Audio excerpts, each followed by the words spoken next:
The most common random personal questions I get in my blog TV shows are related to my views on drug-related issues. I realize some of it might be due to demographics of those that come to blog TV, but for whatever the reason, I guess it's time I answered all the questions at once. One-stop shopping! Let's start off with pot, since that seems to be the most common question.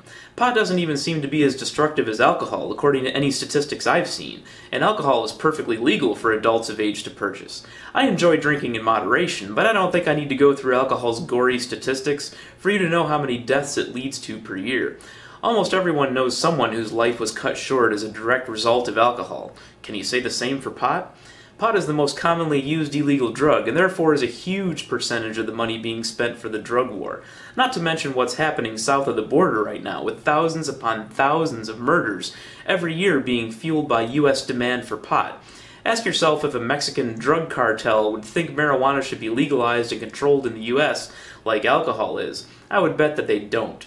The conservatives that are the most concerned about sealing the porous border that is allowing the harder drugs like cocaine to cross might want to consider the amount of money that could be saved on prisons for marijuana possession, and how the money could be put to use in making the border more secure. As for my personal experience with it, I'm not big on having a permanent video record of that sort of thing, but let's just say you could have taken a hair sample between now and when I finished grad school, and it would have come back clean every time.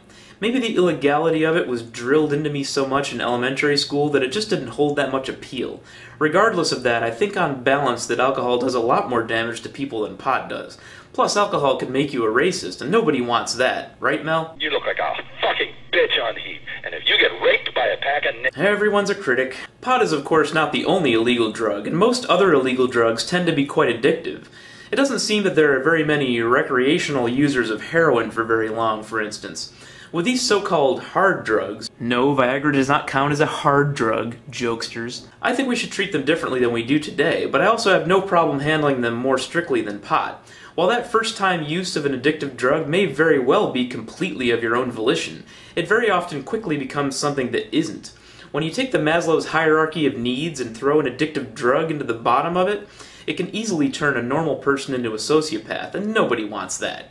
That said, I think we handle addiction very poorly, and in our society that is obsessed with punishment, it's hard to get people to want to focus resources on actually helping addicts get off drugs.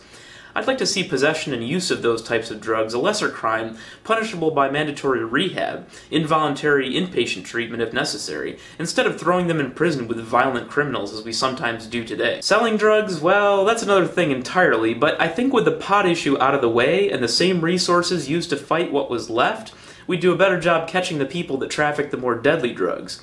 With better treatment reducing the demand and diversion of resources from pot to other drugs reducing the supply, it could be a win-win.